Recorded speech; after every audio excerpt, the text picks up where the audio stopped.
Praise the lord, hallelujah. પ્રભુ ઈસુના પવિત્ર અને સામર્થ્ય નામમાં આપ સર્વને પ્રેમી સલામ. પ્રેરિતોના કૃત્યો તેનો 2 અધ્યાય અને 36, 37, 38 કલમ આપણે વાંચીએ. એ માટે ઇઝરાયલના તમામ લોકોએ નિશ્ચય જાણવું કે જે ઈસુને તમે વધસ્તંભ પર મારી નાખ્યા તેમને ઈશ્વરે પ્રભુ તથા ખ્રિસ્ત બનાવ્યા છે. હવે આ સાંભળીને તેઓના મન વિંધાઈ ગયા અને તેઓએ પિત્તરને તથા બીજા પ્રેરિતોને કહ્યું, ભાઈઓ, અમે શું કરીએ? ત્યારે પિત્તરે તેઓને કહ્યું, પસ્તાવો કરો અને ઈસુ ખ્રિસ્તને નામે તમારામાંનો દરેક બાપ્તિસ્મા પામો, કે તમારા પાપનું નિવારણ થાય અને તમને પવિત્ર આત્માનું દાન મળશે. 39મી કલમ પણ વાંચી લઈએ.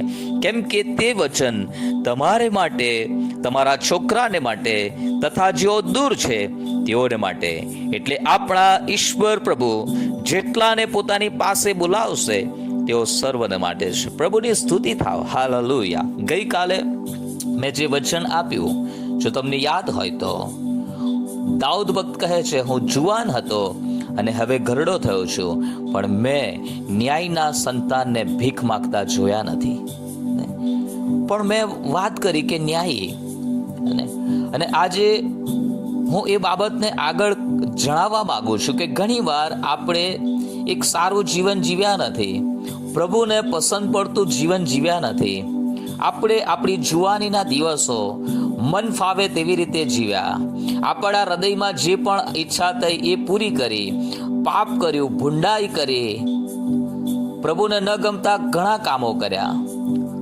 અને હવે જ્યારે તમે એક પાકટવે પહોંચ્યા છો, તમને એ બધી જ બાબતોને માટે ખૂબ જ દુઃખ થાય છે, અથવા તો એ ભૂતકાળમાં તમે કરેલા પાપો અને ભૂલોના કારણે બાઇબલ જેમ કહે છે કે જે માણસ જેવું આવે છે તેવું જ લડશે.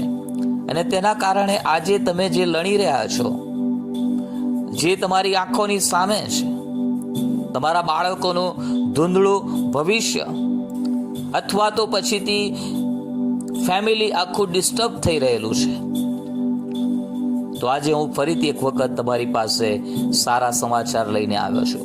આપણો પરમેશ્વર એ હંમેશા એ તક આપનારો પરમેશ્વર છે. આપણે ગીવ અપ કરી દેવાની જરૂર નથી. આપણો પરમેશ્વર હંમેશા તક આપે છે. હજુ પણ મોડું થઈ ગયું નથી. ભલે તમારી જુવાનીના દિવસો તમે ગમે તેમ વિતાવી દીધા હોય, પણ આજે તમારા માટે એક સારો સંદેશ છે. આ લોકોએ, ઇઝરાયેલી પ્રજાએ એક બહુ મોટું પાપ કર્યું છે, અને એ પાપ વિશે પ્રેરિત પિત્તર 36મી કલમમાં વાત કરે છે. એ માટે ઇઝરાયેલના તમામ લોકોએ નિશ્ચય જાણવું કે જે ઈસુને તમે વધસ્તંભ પર મારી નાખ્યા, અને પ્રભુ ઈસુ ખ્રિસ્તને વધસ્તંભ પર મારી નાખવામાં આવ્યા, આનાથી મોટું પાપ કયું હોઈ શકે?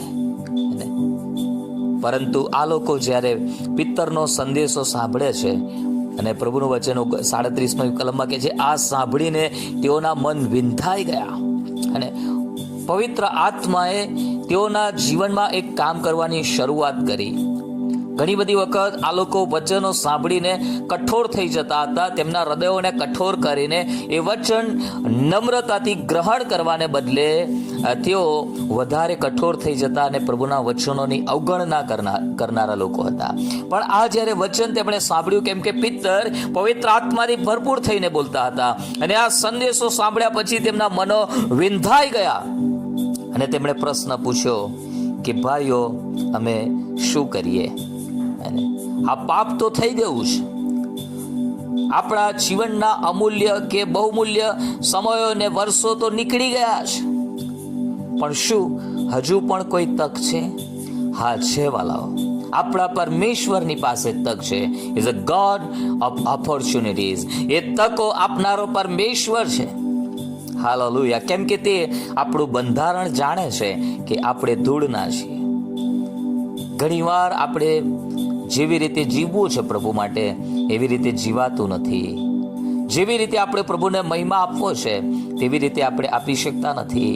પણ આજે ફરીથી એક વખત પરમેશ્વરનું વચન આપણી પાસે આવી રહ્યું છે, અને આ લોકો પ્રશ્ન પૂછો છે, ભાઈઓ અમે શું કરીએ?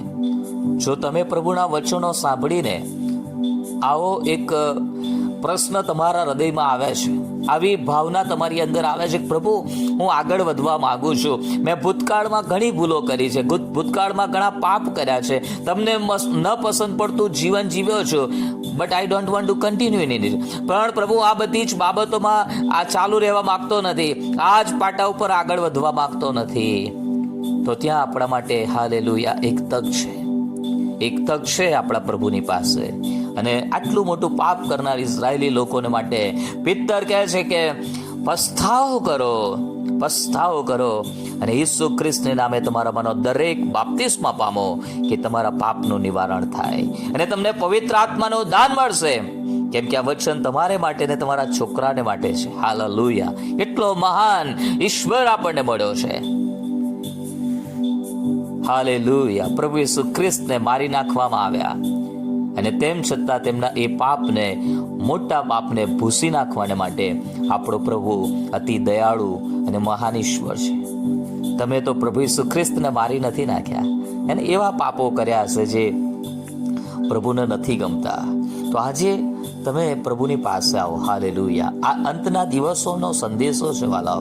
આજે પરમેશ્વર એ જ ચાહે છે કે મારા બાળકો તેમના ભૂતકાળના પાપોમાંથી પાછા ફરે. એ જે ગંદા કામો, જે ભૂંડા કામો તેઓ કરતા આવ્યા છે, ત્યાંથી તેઓ યુટર્ન લે અને ખરા હૃદયથી મને જીવનનો સમર્પણ કરે. તેઓ પાપનો પસ્તાવો કરે. પાપનો પસ્તાવો ત્યારે જ વ્યક્તિ કરી શકે છે જ્યારે એ પ્રભુની આગળ દીન થાય છે. જ્યાં સુધી વ્યક્તિ પોતાને ન્યાયી ગણે છે, એવું માને છે કે હું તો સારો છું, મેં કોઈ ભૂંડું કામ કર્યું નથી, અને જ્યાં સુધી તે પોતાની જાતે પોતાના ન્યાયપણા ઉપર ભરોસો રાખે છે, ત્યાં સુધી એ વ્યક્તિની અંદર પસ્તાવો આવતો નથી. પણ જ્યારે એ વ્યક્તિ પોતાના ન્યાયપણા ઉપર ભરોસો રાખતો નથી, ત્યારે એને રિયલાઇઝ થાય છે કે ખરેખર હું પાપી છું અને મને એક તારનારની જરૂર છે, અને તે પોતાના પાપનો પસ્તાવો કરે છે, પ્રભુ ઈસુ ખ્રિસ્ત પર વિશ્વાસ કરે છે, તે ડૂબકીનું બાપ્તિસ્મા લે છે અને તેને પવિત્ર આત્માનું દાન મળે છે, તેના પાપોનું નિવારણ થાય છે અને તે તેની પેઢીઓને આશીર્વાદિત કરી દે છે. હાલેલુયા! કેમ કે આવું કર્યા પછીથી પાપનો પસ્તાવો કરી પ્રભુ ઈસુ પર વિશ્વાસ કરવા દ્વારા બાઇબલ કહે છે કે તમે પ્રભુ ઈસુ ખ્રિસ્તમાં નવી ઉત્પત્તિ બની જાઓ છો. You become a new creation. તમે નવી ઉત્પત્તિ બની જાઓ છો. જે જૂનું છે તે સગળું જતું રહ્યું છે અને કે જે જુઓ સગળું નવું થયું છે. પ્રભુ તમારી અંદર નવો આત્મા મૂકે છે, નવું હૃદય મૂકે છે. હાલેલુયા! જે પાષાણ હૃદય, પાપમય હૃદય હતું, એ ભૂંડું હૃદય હતું, એ પ્રભુ દૂર કરે છે. તમારા પાપોને ઈસુના લોહીમાં શુદ્ધ કરવામાં આવે છે. તમે પવિત્રીકરણ અને ન્યાયીકરણ પ્રાપ્ત કરો છો. હાલેલુયા! પ્રભુની સ્તુતિ થાઓ વાલાઓ.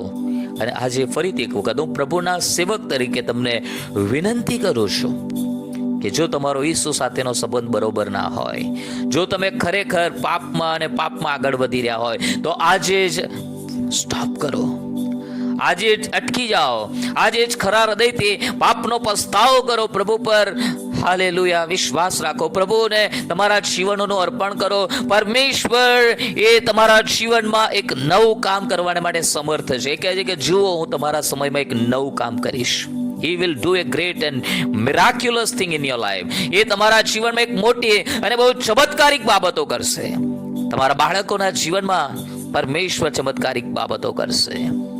તમારા અને તમારા બાળકોના ભવિષ્ય ધૂંધળા નહીં રહેવા દે પ્રભુ. આપણો પરમેશ્વર એ છે જે પહેલો તથા છેલ્લો આશીર્વાદ મોકલી આપનારો ઈશ્વર છે. એ આશીર્વાદોના ઝાપટા મોકલી આપનારો પરમેશ્વર છે. આવો અને આવા પ્રભુની આગળ નમી જાઓ, દીન થઈ જાઓ, પાપોની કબૂલાત કરીને તેમને જીવન અર્પણ કરો અને પ્રભુ તમારી સહાયને મદદ કરશે. હાલેલુયા! પ્રભુ આ વચનો સમજવાને માટે પુષ્કળ કૃપા અને સામર્થ્ય પૂરા પાડો. God bless you.